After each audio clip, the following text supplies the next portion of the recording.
नमस्कार, मैं हूं पवन त्यागी। दिल्ली के शराब घोटाले की आंच अरविंद केजरीवाल जी तक पहुंच गई है। अभी तक ईडी और सीबीआई ने मिलकर के इस शराब घोटाले की जो जांच की है उसमें एक बात तो बिल्कुल साफ हो गई कि दिल्ली सरकार ने जो आबकारी नीति बनाई थी उस आबकारी नीति में जो परसेंटेज है शराब व्यापारियों की 5% से बढ़ाकर जो 12% की गई, उसमें सबसे पहली बात यह है कि शराब व्यापारियों को फायदा पहुंचे और उसमें से कमीशन लिया जाए।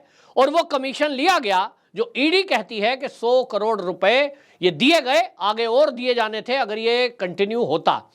तो 100 करोड़ रुपए की रिश्वत ये दी तो देने वाले जो शराब व्यापारी हैं उन्होंने बाकायदा कोर्ट में लिख करके ये बयान अपने दर्ज करा दिए हैं। नीति निर्धारण किसने किया, तो इसके बारे में भी कोर्ट के पास लिखित में बाकायदा सबूत हैं।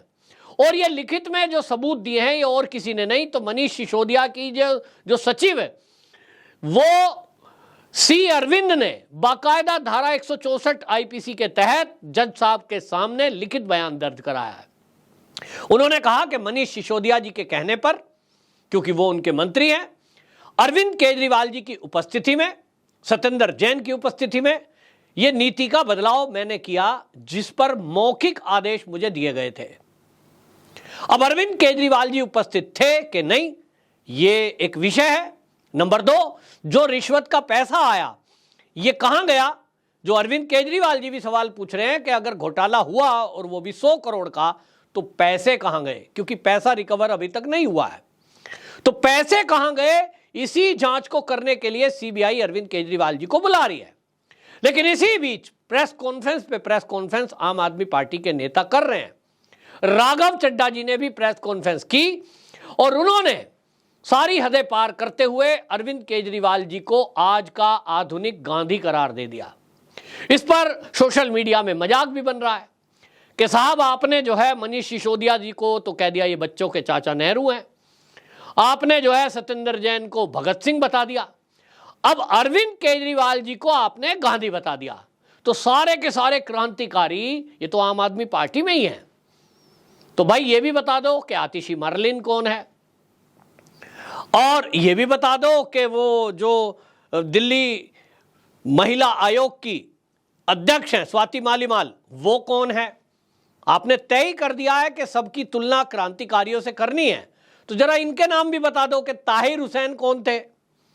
तो लोग मजाक बना रहे हैं, क्योंकि आप समझिए कि भ्रष्टाचार हुआ कि नहीं हुआ वो अलग बात है, वो एजेंसियां जांच कर रही हैं।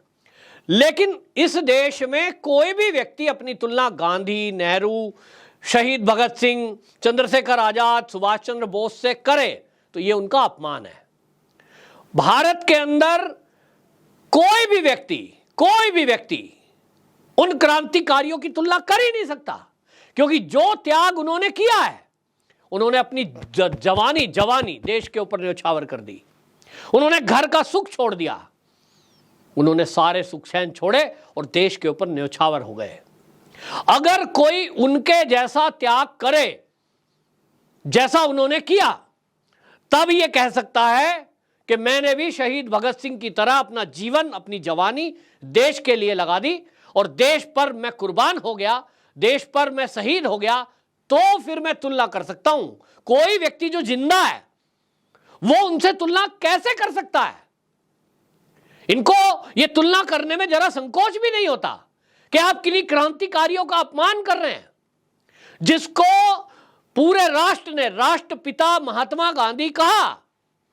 उनका जो जीवन का संघर्ष, उनके जो जीवन की बातें हैं, उससे आप तुलना कर रहे हैं अरविंद केजरीवाल जी की, जिन्होंने केवल सत्ता का सुख भोगने के लिए अपने बच्चों तक की कसम तोड़ दी, अपने गुरु से किया हुआ वादा तोड़ दिया।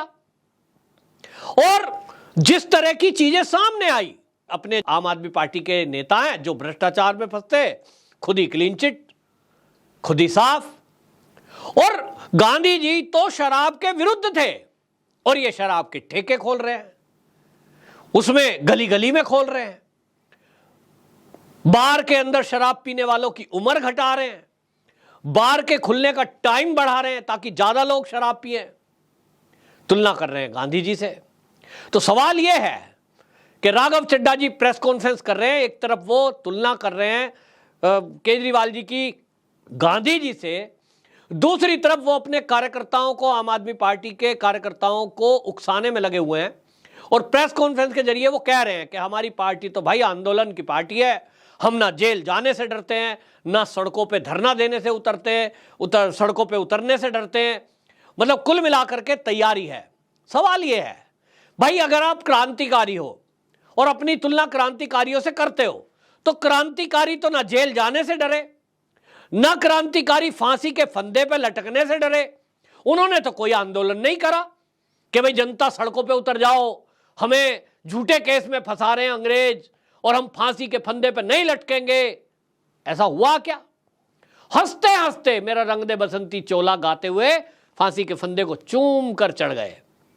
आप एक तरफ कहते हो हम डरते नहीं है, ना हम मोदी से डरते, ना मोदी की एजेंसियों से डरते, हमें बिल्कुल नहीं डराया जा सकता, तो फिर डरे हुए तरह की बातें क्यों कर रहे हो? एजेंसियों के सामने जाओ। संजय सिंह पर्चा लेकर आते हैं, ये दिखाइए मैं बताता हूं, फोन के ईएमआई नंबर पढ़ के सुना रहे हैं।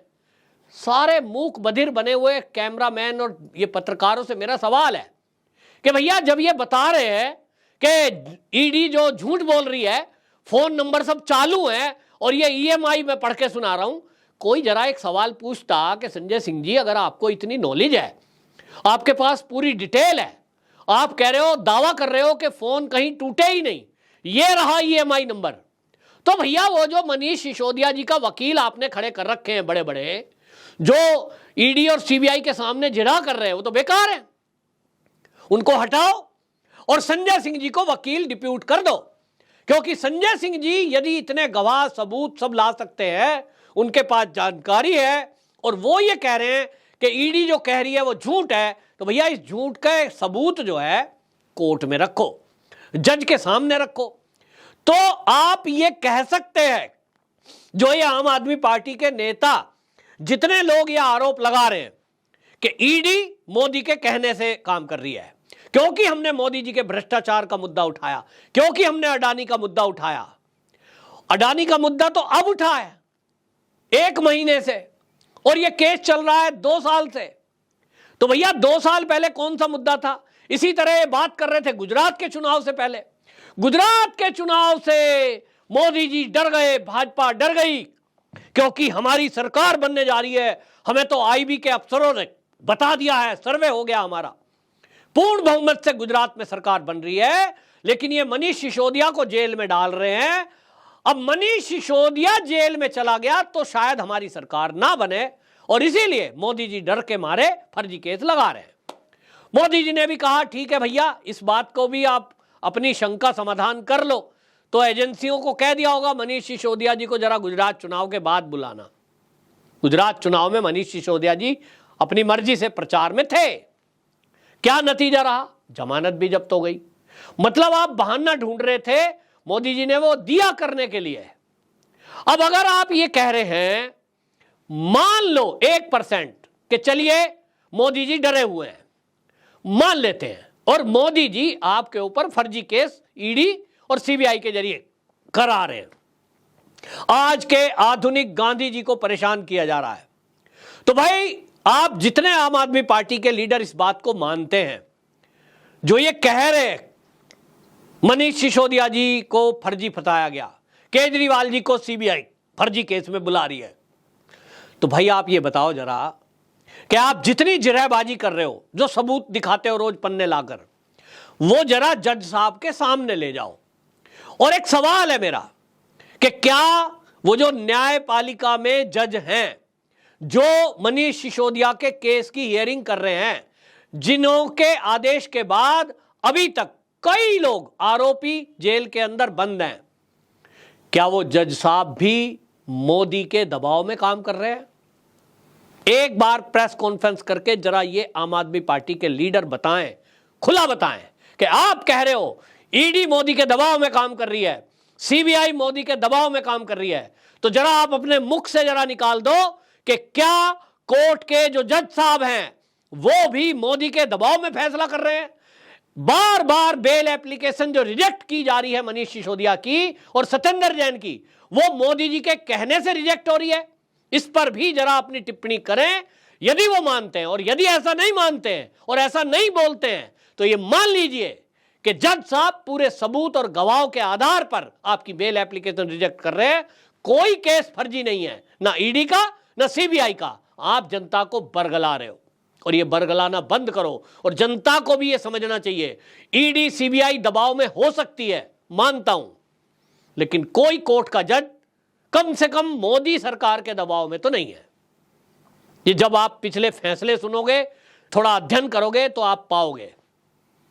और इसीलिए ये लोगों को झूठ बहकाकर अपने आप को क्रांतिकारी सिद्ध करने में लगे हुए हैं, कट्टर ईमानदार का सर्टिफिकेट देने में लगे हुए हैं, अपने आप को क्रांतिकारी बताने में लगे हुए हैं।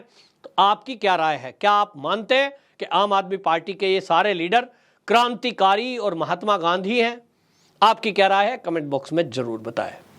वंदे मातरम।